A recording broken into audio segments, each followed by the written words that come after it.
이 저녁에도 마음과 정성을 드리는 존귀한 성도님들이 계십니다. 감사예물 올려드리는 손길입니다. 네팔 선교예물 올려드리는 우리 최은희 권사님, 일천보제예물 올려드립니다. 기도의 제목을 담아 이매경 지사님, 이효정 지사님, 정희연 청년 각각 1,000번째 예물 올려드리십니다. 함께 기도하겠습니다. 나의 힘이 되신 여호와여, 연약한 우리의 인생을 여기까지 붙들어 주시고 주의 길로 인도하신 주님께 감사와 찬양을 올려드립니다. 매일의 삶에서 낙심하고 또 무너지는 순간들이 많았지만 그럼에도 전능하신 하나님은 나의 피할 바위가 되시고 영원한 피난처가 되어 주셨습니다. 우리가 영원토록 예수님만 바라보며 의지하는 믿음의 삶을 끝까지 살아갈 수 있도록 우리와 함께하여 주시옵소서. 포도나무이신 예수님께 끝까지 매달려 살아가는 믿음의 성도가 되게 하여 주셔서 우리 매일의 삶의 자리 가운데 정말 알곡과 같은 주의 백성의 삶을 살아가게 하셔서 언제 어디서나 하나님께 영광을 올려드릴 수 있는 존귀한 인생이 될 수 있도록 우리를 축복하여 주시옵소서. 또 우리의 가정과 우리의 자녀들 온 가족을 위해 기도합니다. 하나님, 우리의 가정을 축복하여 주시옵소서. 나의 가정이 오직 예수님만 섬기는 영적 명문가로 세워지게 하여 주시고 험한 이 세상에서 거룩한 진리의 말씀으로 보호받는 우리 남성교회와 같은 복된 가정 될 수 있도록 하나님, 이 어려운 때에도 우리를 인도하여 주시옵소서. 이제 감사예물 올려드립니다. 특별히 우리 네팔 선교예물 올려드리는 이 귀한 손길 하나님 기억하여 주셔서 우리 남성재단 모든 믿음의 식구들이 열방 땅끝까지 복음을 증거하는 주님의 귀한 우리 선교사님들 잊지 않고 함께 기도하며 나아갑니다. 특별히 우리 교회에 연결된 모든 선교사님들과 그 가정 또 그 사역을 지켜주시고 보존하여 주셔서 이 마지막 때에 정말 잃어버린 영혼들을 주께로 인도하는 정말 죽어가는 모든 영혼들이 하나님 앞에 정말 추수함을 얻을 수 있는 알곡의 삶을 살아가는 구원받은 백성이 될 수 있도록 하나님, 우리 모든 선교사님들을 축복하여 주시기를 간절히 기도드립니다. 1,000번째 올려드리오니 매일의 삶에서 날마다 주님의 음성과 또 응답을 누리는 풍성한 삶을 살게 하여 주셔서 매일의 삶이 기도의 능력으로 승리할 수 있도록 함께하여 주시옵소서. 자비로우신 주님, 이 시간 예배한 우리 가운데 은혜의 성령으로 임재하여 주시옵소서. 저희를 꼭 만나주시고 크신 은혜 베풀어 주시옵소서. 오늘도 하나님께 예배할 수 있음에 감사드리며 예수 그리스도의 이름으로 간절히 기도드리옵나이다. 아멘. 다 함께 찬송가 569장 함께 찬양하겠습니다.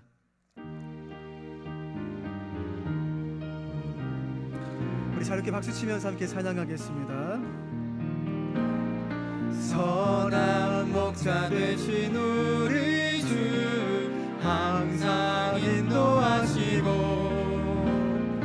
푸른 풀밭 좋은 곳에서 우리 먹여주소서. 선한 목자 그새 주여 항상 인도하소서. 선한 목자 그새 주여 항상 인도하소서. 양의 문이 되신 예수여 우리 영접하시고 길을 잃은 양의 무리를 항상 인도하소서. 선한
오늘 우리에게 주신 하나님 말씀을 받겠습니다. 우리 사무엘상 17장 우리 41절에서 49절의 말씀입니다. 구약 성경 437쪽 근처에 있습니다. 사무엘상 17장 41절에서 49절의 말씀을 우리 한 절씩 교독하시면서 마음에 받도록 하겠습니다. 제가 41절 말씀 먼저 봉독하겠습니다. 블레셋 사람이 방패든 사람을 앞세우고 다윗에게로 점점 가까이 나아가니라.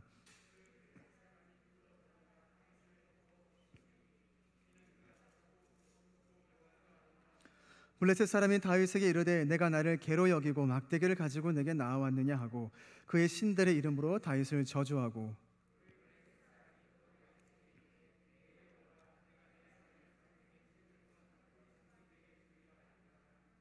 다윗이 블레셋 사람에게 이르되 너는 칼과 창과 단창으로 내게 나아오거니와 나는 만군의 여호와의 이름 곧 내가 모욕하는 이스라엘 군대의 하나님의 이름으로 내게 나아가노라.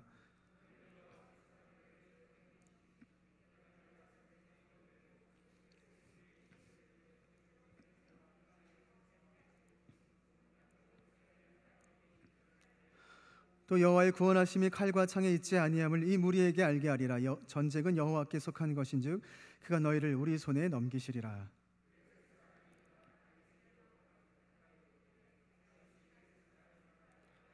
함께 읽겠습니다. 손을 주머니에 넣어 돌을 가지고 물매로 던져 블레셋 사람의 이마를 치매 돌이 그의 이마에 박히니 땅에 엎드려 지니라.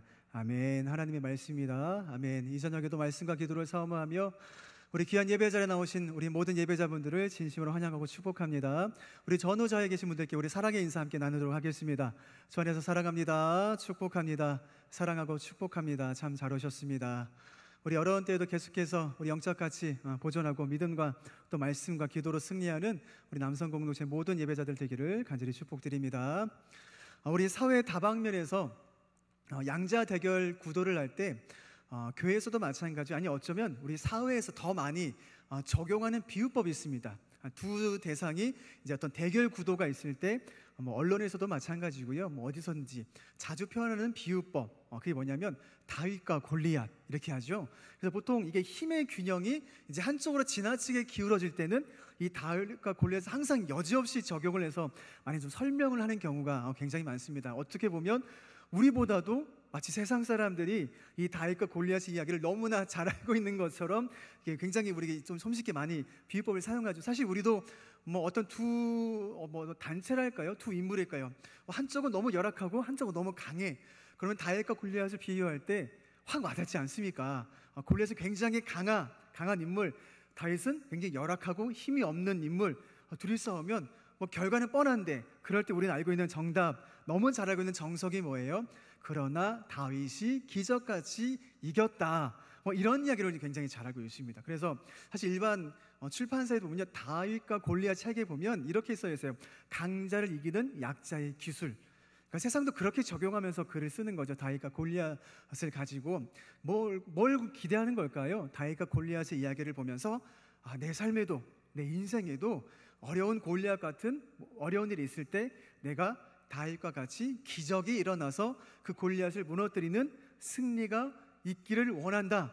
아마 세상 사람들도 간절함으로 그런 이야기를 자기 삶에 적용할 수 있는 것 같아요. 우리 믿음의 성도님들도 마찬가지죠. 우리가 사실 이 본문 얼마나 많이 이 본문의 말씀을 들으셨겠습니까? 이제 눈만 감아도 줄줄줄 이 이야기를 다 서술하실 수 있을 거라고 생각합니다. 내 삶이 어렵고 힘들고 내 앞에 원수 같은 거인 골리앗이 있는데 내 힘으로는 부족하고 나는 아무것도 할 수 없으니 다윗과 같이 기적이 일어나서 내 앞에 골리앗이 무너지기를 원하는 것, 우리도 그렇게 기도할 수 있을 것 같습니다.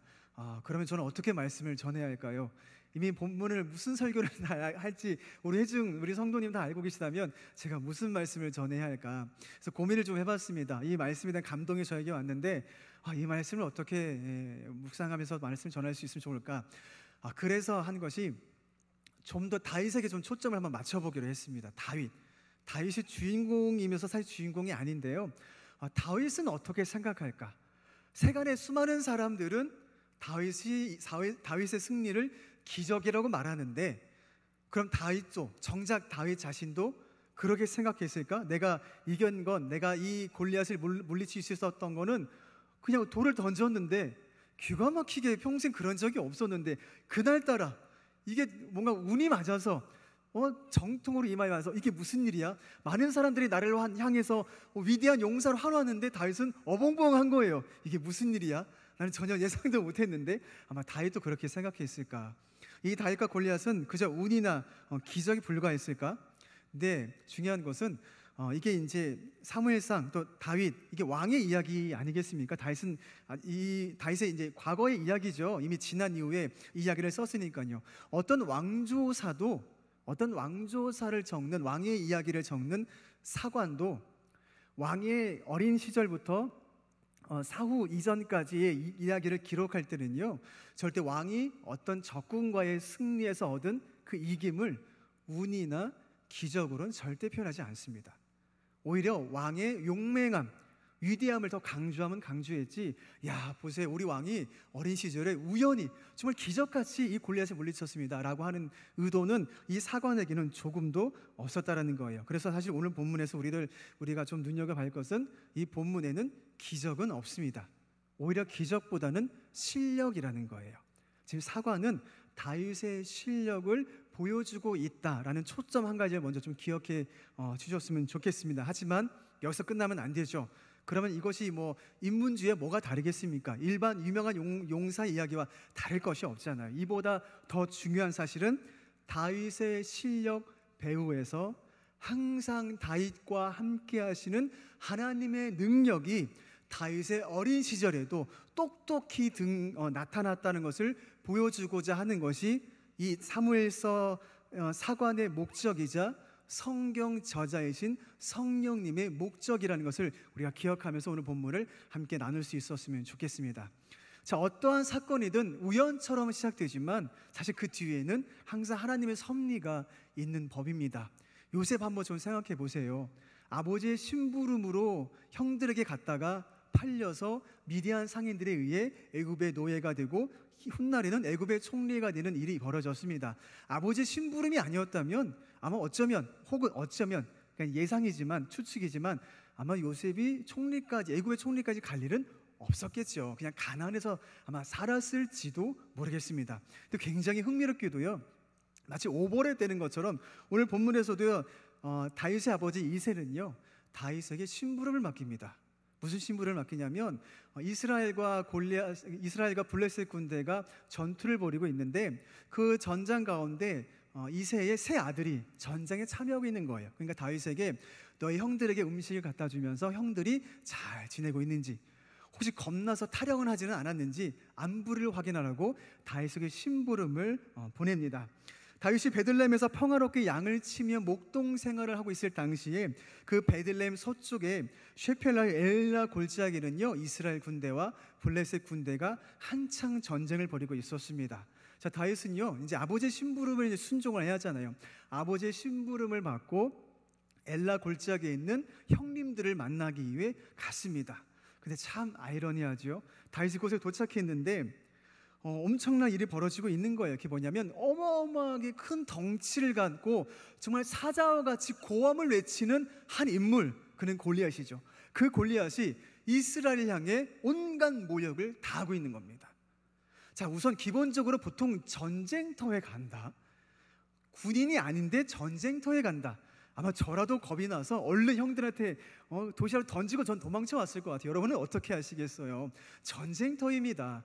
어디 도시 구경을 하러 가는 것이 아니고요. 다윗은요 전쟁이 한창 벌어지고 있는 그 자리에 형들을 만나러 가는 거예요. 이 당시 다윗의 나이가 대충 10대 중후반으로 추측한다면 얼마나 두렵겠습니까? 길에 잘못 걸려서 큰일 나면 어떡해요? 그런데 다윗은 그 자리 가운데서 하나의 이야기를 듣는 거예요. 그것이 뭐냐면 골리앗이 이스라엘 군대를 향해 온갖 모욕을 당하는 거예요. 그러니까 보통 사람 같았으면 그냥 전쟁이 무서우니까 얼른 도시락만 주고 걸음아 나살려라 하고 집으로 돌아오면 되는데, 다윗은 골리앗의 그 모욕적인 말을 듣고 발걸음이 떨어지지 않았다는 거예요. 이게 중요합니다. 발걸음이 떨어지지 않았다. 오늘 우리 사무엘상 우리 읽지 않았지만 17장 우리 26절 말씀 좀 보겠습니다. 다윗이 곁에 있는 사람들에게 말하여 이르되, 그러니까 전쟁에 참여하고 있는 이스라엘 병사들에게 묻는 거예요. 이 블레셋 사람을 죽여 이스라엘의 치욕을 제거하는 사람에게는 어떠한 대우를 하겠느냐? 이 할례받지 않은 블레셋 사람이 누구에게 살아계시는 하나님의 군대를 모욕하겠느냐? 그러니까 다윗이 이 골리앗이 이스라엘 민족을 온갖 모욕하는 것을 듣고 분노를 참을 수가 없었던 거예요.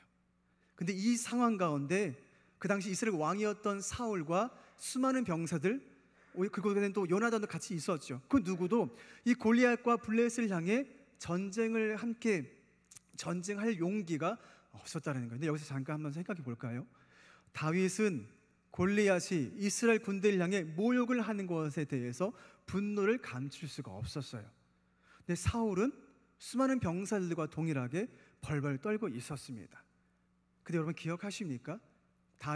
사울이 이스라엘 왕이 되기 전에 이러한 사건이 있었어요. 밭에서 소를 물고 집으로 돌아가는 길에 야베스 족속들이 엄청 펑펑 울고 있는 소리를 듣습니다.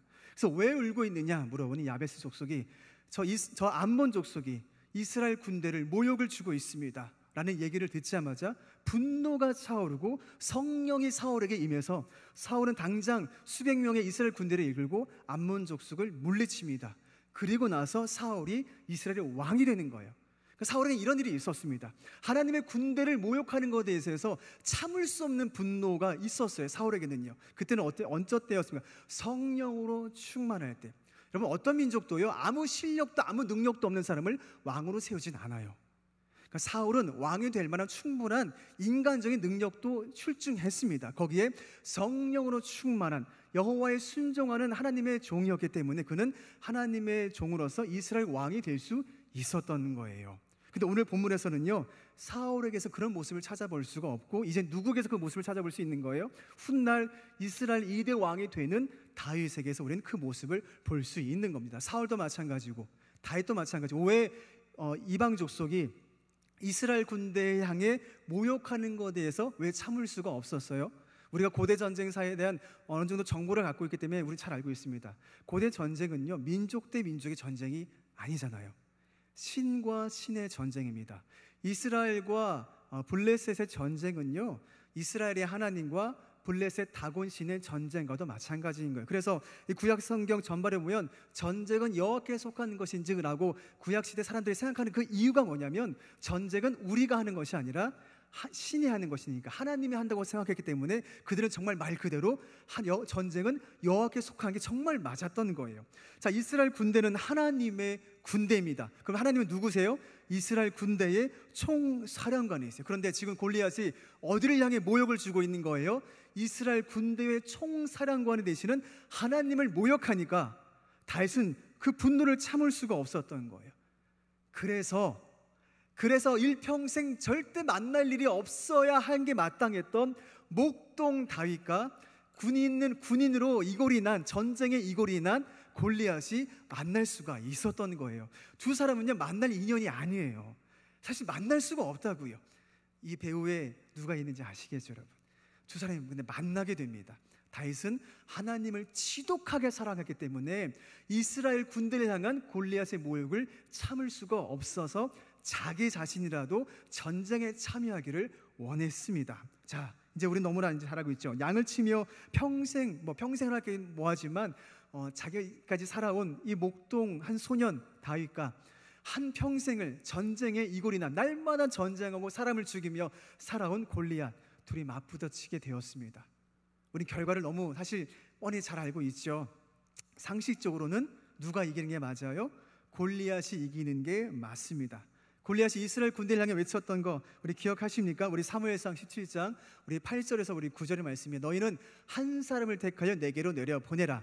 그가 나와 싸워서 나를 죽이면 우리가 너희의 종이 되겠고 만일 내가 이겨 그를 죽이면 너희가 우리의 종이 되어 우리를 섬길 것이니라. 잠시 화면을 좀 띄워주시면 제가 말씀드렸죠. 다윗과 골리앗은 사실 만날 인연이 아니에요. 근데 만나게 되었습니다. 근데 여기서 더 한 가지 더 중요한 건 고대 전쟁에서는요 전쟁을 할 때 가급적이면 많은 병사들의 희생을 최소화하기 위해서 관습적으로 적용했던 것인데 그게 뭐냐면 1:1 결투 신청이라는 거예요. 그러니까 만약 저 1대1 결투 신청이라는 전쟁 관습이 없었으면 마찬가지로 다윗과 골리앗은 만날 수가 없죠. 왜냐하면 부대와 부대가 싸우는데 언제 둘이 만날 일이 있겠습니까? 근데 기가 막히게도 지금 이 전쟁에서 골리앗은 40일 동안 외쳤습니다. 한 명만 데려와라. 한 명만 데려와라. 나랑 싸우자. 내가 이기면 너네는 우리의 종이 되고 너희가 이기면 우리가 너의 종이 되겠다. 40일 동안 있었지만 아무도 골리앗과 맞서 싸우겠다고 하물며 요나단조차도 나서지 않았다는 거예요. 무려 40일 동안. 그런데 기가 막히게 누가 등장합니까? 다윗이 등장한다는 거예요. 다윗이 나가서 전쟁을 하기로 선언을 했습니다. 자, 소년 다윗이 골리앗을 만났습니다.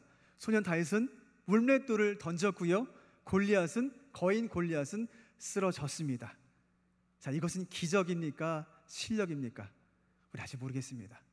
제가 말씀드리고 싶은 건 이것은 기적이 아니라 다윗의 실력과 골리앗의 실수가 이 안에 담겨 있습니다.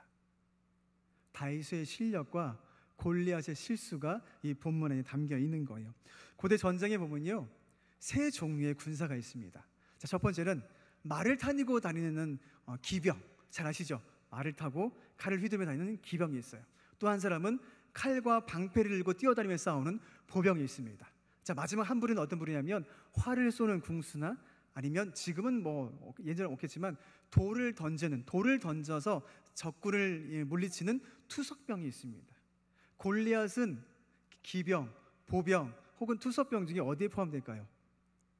골리앗은 칼과 방패를 들고 다니는 싸우기 때문에 골리앗은 보병입니다. 그래서 골리앗이 한 명만 데리고 내 앞에 나오라, 나에게 나오라고, 내 앞에 오라고요. 왜냐하면 골리앗은 가까운 거리를 두고 싸워야 하거든요. 마치 콜로세움에서 검투사들이 서로 싸울 때 근접거리에 싸우지 않습니까? 골리앗은 그렇게 싸우기를 원했고 그런 상대 병사가 나올 줄 알고 있었어요. 근데 참 안타깝게도요, 골리앗과 맞서 싸우는 다윗은 보병이 아니에요. 다윗은 보병이 아니라 다윗은 투석병입니다. 다윗은 오랫동안 양을 치는 목자인 거 잘 아시죠? 다윗은 양을 치는 사람입니다. 양을 치다 보면 사자나 곰, 이게 무서운 동물들이 올 때 사실 이 다윗이 삼손이 아닌 이상 그 어마어마한 사자와 그 곰을 맞상대해서 가까운 근접거리에 싸울 수가 없죠. 여러분이라면 어떻게 하겠어요? 멀리서 무서운 동물이 이렇게 달려온다면 제일 좋은 건 바닥에 어디 돌이라도 있으면 던지는 거잖아요. 양치기들은요, 무기가 막대기와 함께 돌입니다. 막대기는요, 동물을 싸우려는 게 아니라 양을 모를 때 하는 거고 쓰는 도구고요. 양치기의 무기는 돌입니다. 돌. 그리고 그들은 돌을 던지는 일이 굉장히 많아요. 그래서 우리 사무엘상 17장 우리 34절 35절 보면 다윗이 사울에게 말하는 거예요. 다윗이 사울에게 말하되 주의 종이 아버지의 양을 지킬 때에 사자나 곰이 와서 양떼에게 새끼를 몰아가면 내가 따라가서 그것을 치고, 라는 이 말은 사자를 붙잡고 곰을 붙잡고 그 입을 열어서 뺐다는 말이, 삼손처럼 했다는 말이 아니라 돌을 던졌다는 거예요.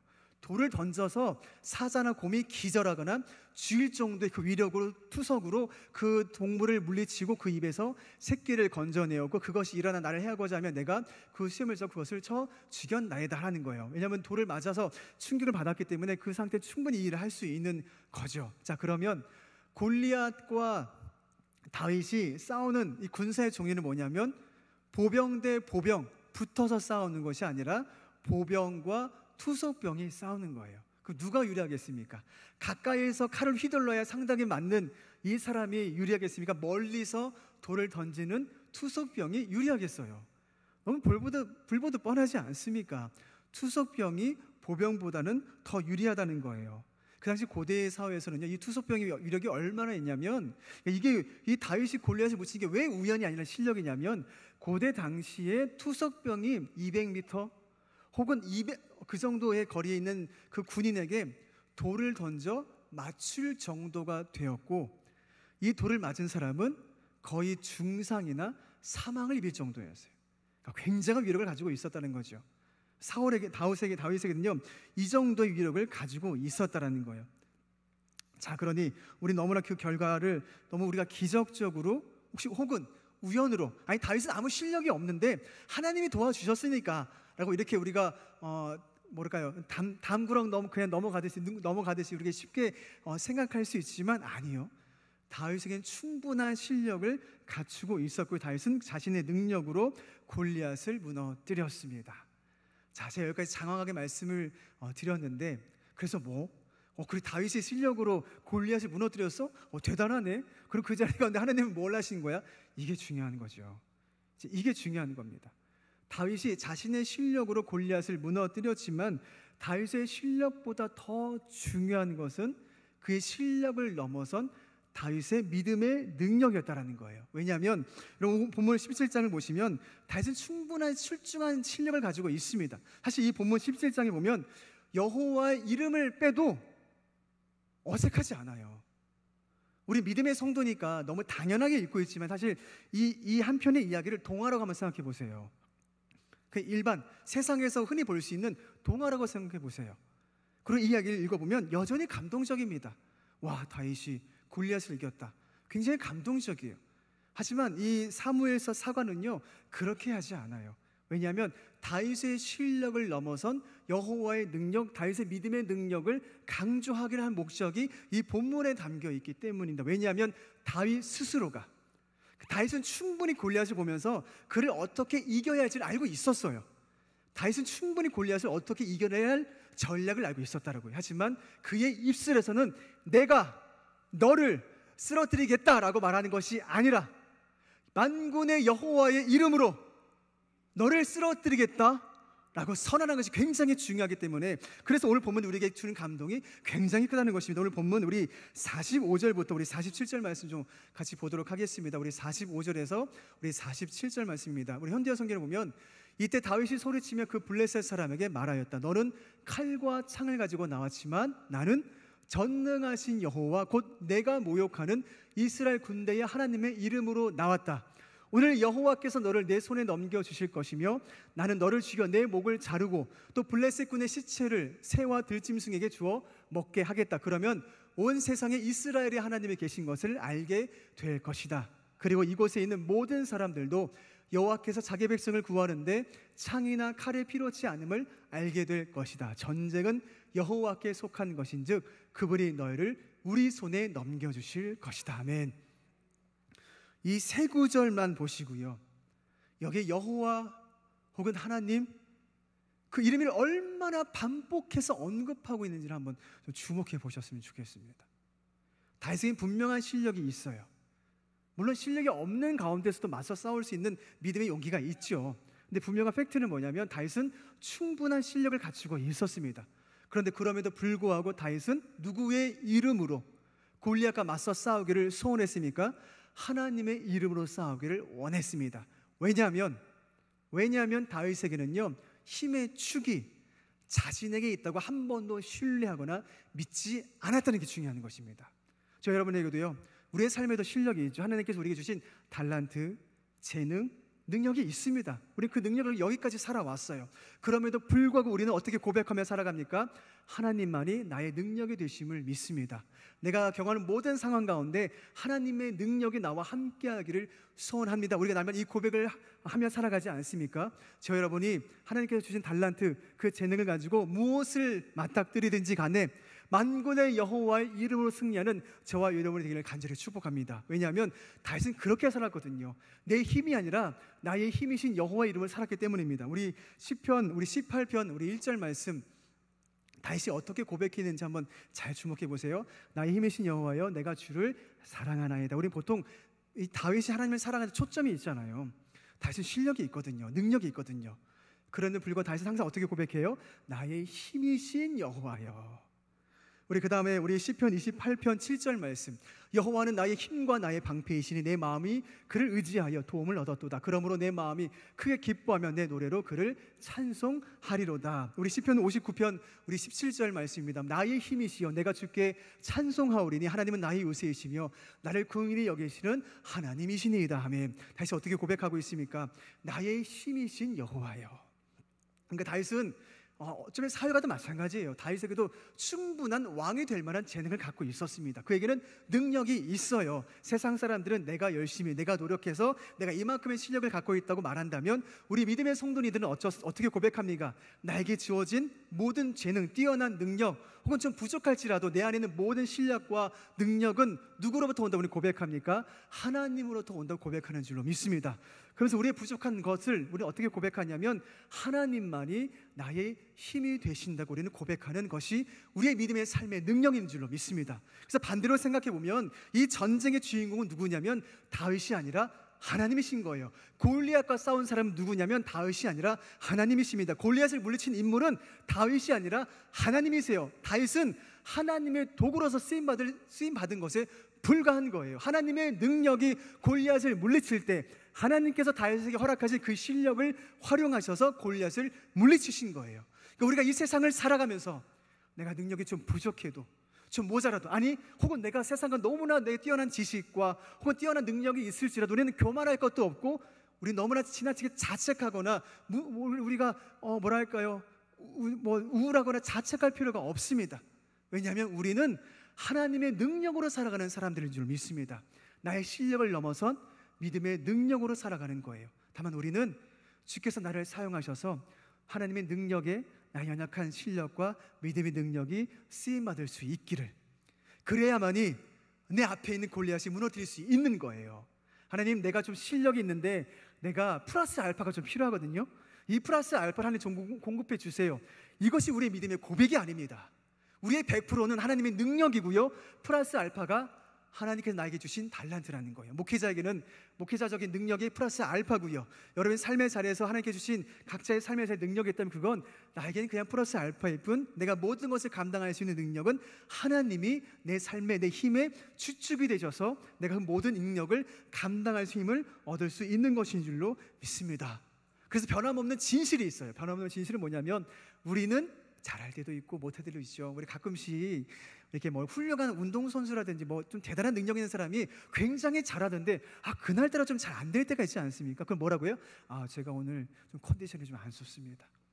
우리가 늘 그냥 눈 감고도 하던 일이 어떤 날은 잘 안 될 때가 있잖아요. 그러면 그럴 때마다 우리가 좀 인정할 수 있는 건 내가 나를 못 믿어요. 내가 내 힘을, 내 실력을, 내 능력을 사실 믿지 못할 때가 너무나 많다고요. 그런데 변함없는 사실은 내 삶을 공급해 주시는 하나님의 능력은 변함이 없습니다. 변함이 없어요. 하나님의 은혜, 하나님의 능력, 하나님의 위대하심, 하나님의 놀라우신 역사하심은 내 삶 가운데 조금도 변함이 없다라는 거예요.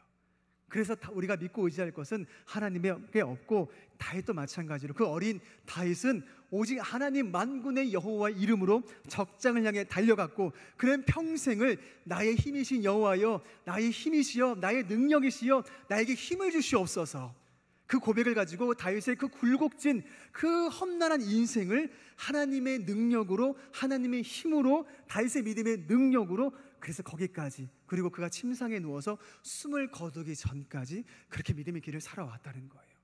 그래서 여러분, 오늘 본문은요 어린 다윗의 고백입니다. 이 45편 5절부터 47절은요 한 10대 후반의 어린 소년의 믿음의 고백이 굉장히 위대하지 않습니까? 이 아이가, 이 다음 세대가 죽기 전에, 그러니까 우리 교회로 따지면 믿음의 어린이겠죠. 죽기 전에 그 아들 솔로몬에게 이렇게 유언을 남깁니다. 우리 열왕기상 2장 우리 2절에서 3절의 말씀입니다. 열왕기상 2장 2절 3절. 나는 이제 세상 모든 사람이 가는 길로 간다. 너는 굳세고 장부다워야 한다. 그리고 너는 주 너의 하나님 명령을 지키고 모세 율법에 기록된 대로 주님께서 제시하는 길을 걷고 주님의 법률과 계명, 주님의 율례와 증거의 말씀을 지켜라. 그리하면 네가 무엇을 하든지 어디를 가든지 모든 일이 형통할 것이다. 아멘. 자, 화면을 좀 보여주시면, 전 다윗의 마지막 고백이 굉장히 와닿더라고요. 그 위에 있는 고백은 다시 화면을 좀 보여주시겠어요? 우리 열왕기상 2장의 말씀, 그 위에 있는 율법 이런 말씀은 신명기적인 고백이거든요. 신명기적 고백은 율법을 굉장히 중요하게 생각하기 때문에 다윗에게도 이 고백이 있었어요. 다윗은 왕이 된 이후에 말씀을 지키는 하나님의 백성으로, 하나님의 종으로서 이스라엘 나라를 하나님의 왕국, 여호와의 왕국으로 올바르게 잘 세웠습니다. 근데 우리가 중요한 것은, 그래 그가 어떻게 살아왔지. 그런데 좀 더 우리가 구체적으로 우리가 상상하면서 보면 다윗이 무엇을 하든지 어디를 가든지 그는 어떻게 살았습니까? 만군의 여호와의 이름으로 살았다는 겁니다. 다윗은 무엇을 하든지 어디를 간지 만군의 여호와의 힘으로 살아갔다는 것입니다. 저 여러분도요, 다윗의 이 고백과 같이 우리가 무엇을 하든지 또 어디를 가든지 만군의 여호와의 이름으로, 여호와의 능력, 여호와의 힘으로, 그분이 우리 공급해 주시는 놀라운 능력으로 살아가며 복된 삶이, 형통한 삶이 저와 여러분이 함께하기를 간절히 축복드립니다. 우리도 다윗처럼 이렇게 고백하며 살아갈 수 있었으면 좋겠습니다. 하나님, 내 앞에 어떤 거인 골리앗이 나타날지라도 우리는 그를 이기는 것이 기적이 아닙니다. 운이 아니에요. 왜냐하면 나의 실력도 당연히 아니죠.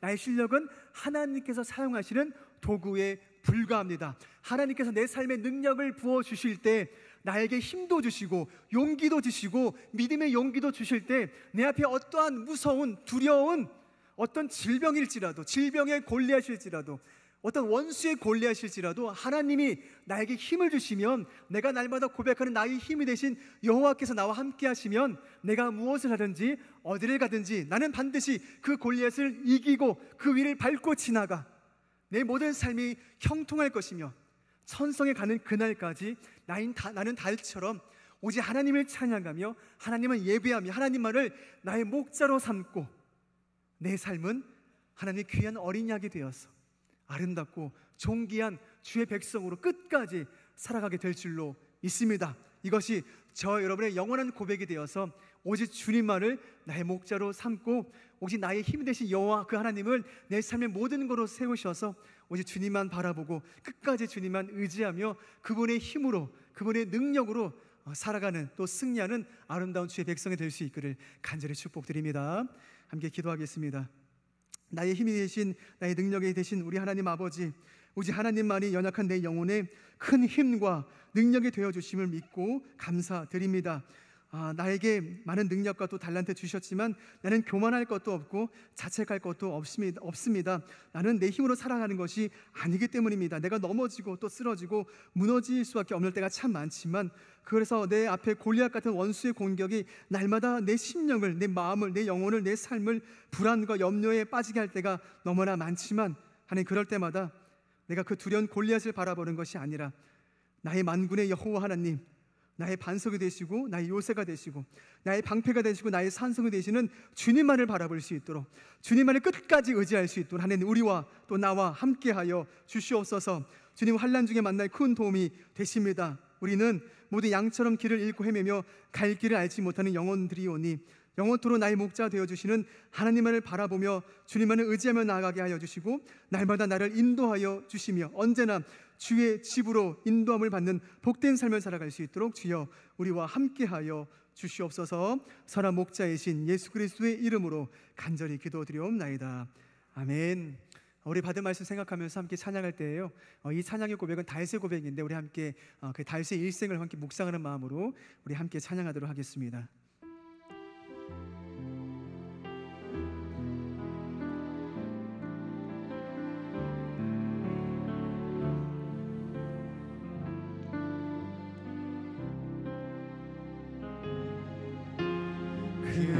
그는 나의 주 아버지,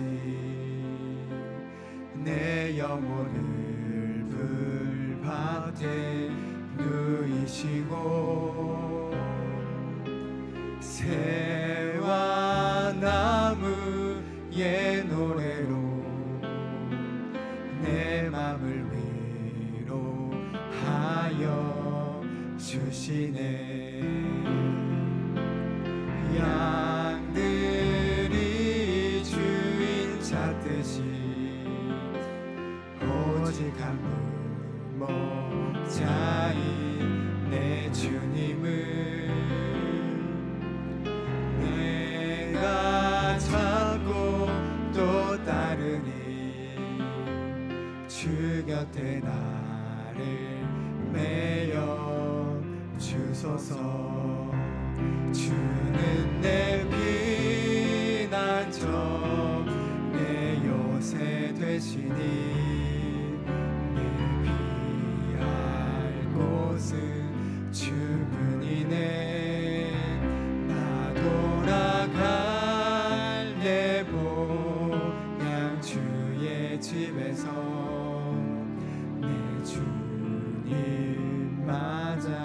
우리 양들이 주인 찾듯이 양들이 주인 찾듯이 오직 한 분 목자인 내 주님을 내가 찾고 또 따르니 주 곁에 나를 내어 주는 내 피난처 주는 내 피난처 내 요새 되시니 내 피할 곳은 주뿐이네 나 돌아갈래 보양 주의 집에서 내 주님 우리 한 번 더 믿음으로 고백하기 원합니다. 주는 내 피난처 주는 내 피난처 내 요새 되시니 내 피할 곳은 주뿐이네 나 돌아갈래 보양 주의 집에서 내 주님 맞아 주시리. 아멘. 교회 소식 전해드리겠습니다. 잘 아시는 바대로 우리 7월 1일부터는 이제 사회적 거리두기가 개편이 됩니다. 우리 코로나 백신 접종을 받으신 분들은 이제 예배 제한 수에서 제외가 됩니다. 현재 저희가 총 200명의 예배를 드릴 수 있고요. 만약 100분이 접종을 맞으셨다면 1차라도 맞으셨다면 100분이 더 예배를 드려서 총 300분의 예배를 함께 드리실 수 있습니다. 그래서 우리 7월부터는요 매 주일마다 교구별로 파악해서 예배 가능 인원을 공지하도록 하겠습니다. 우리 많은 분들 이제는 정말 이 예배당 가운데 함께 우리 안전하게 정말 예배 드릴 수 있습니다. 함께 기도하시고 주의 은혜 가운데 이 귀한 예배당에서 함께 영적 가치를 지켜나가면서 함께 믿음으로 잘 이겨나가는 우리 모두가 되시기를 간절히 또 축복드립니다. 우리 계속해서 신방과도 상담 안내 잘 진행되고 있습니다. 안전한 가운데 잘 진행되고 있으니까요. 또 필요하신 분들 계속해서 연락 주셔서 우리 또 상담 또 신방 진행하고 있거든요. 그러니까 필요하실 때는 얼마든지 주저하지 마시고 부담 갖지 마시고 신청하시면 또 신방 또 신앙 상담 안전하게 잘 우리 마스크 잘 쓰고 안전 수칙 잘 지켜서 진행하도록 하겠습니다. 우리 나머지 소식은 오전에 나누린 주보를 잘 확인해 주시기 바랍니다. 우리 다 함께 일어나셔서 우리 파송 찬송 함께 부르겠습니다.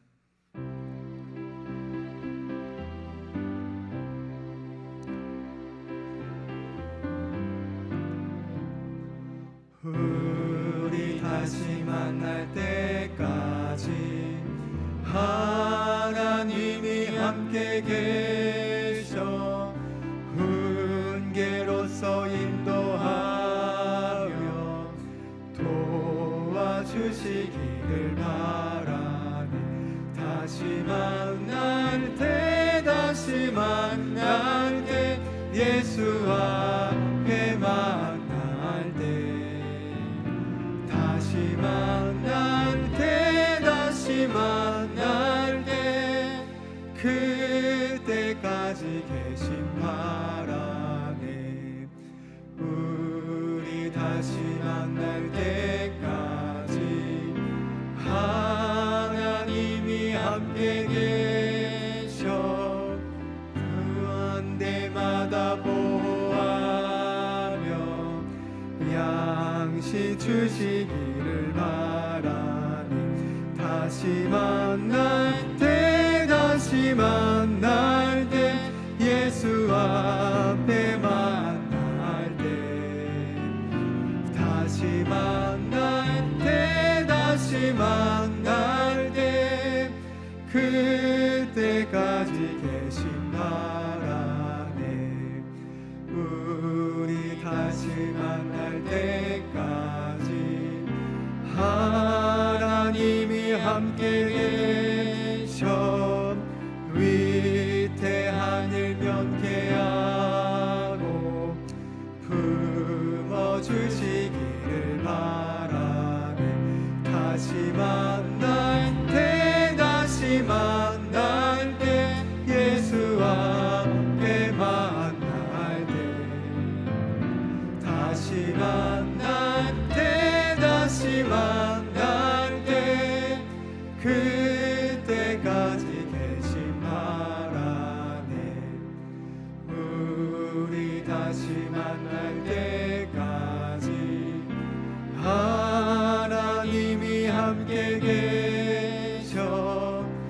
사망 권세 이기도록 지켜주시기를 바라네. 다시 만날 때 예수와 함께 만날 때 다시 만날 때 그때까지 계심 바라네. 우리 주 예수 그리스도의 십자가 은혜와 우리 아버지 하나님의 따뜻한 사랑과 보혜사 성령님의 임재하심과 인도하심이 선한 목자이신 주님을 끝까지 따라가며 주님께서 주시는 힘으로 또 믿음의 능력으로 매일의 삶을 오직 하나님께 영광 돌리기를 결단하는 우리 남성교회 모든 예배자들 머리 위에, 가정 위에, 자녀들 위에 영원토록 함께하여 주시기를 간절히 축원하옵나이다. 아멘.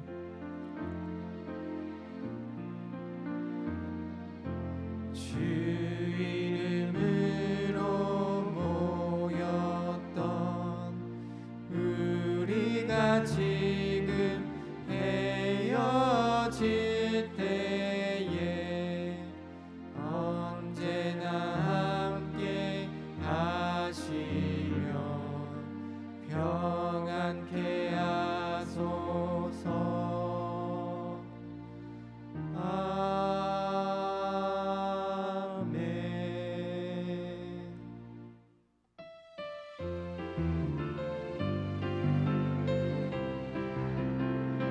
복음 들고 사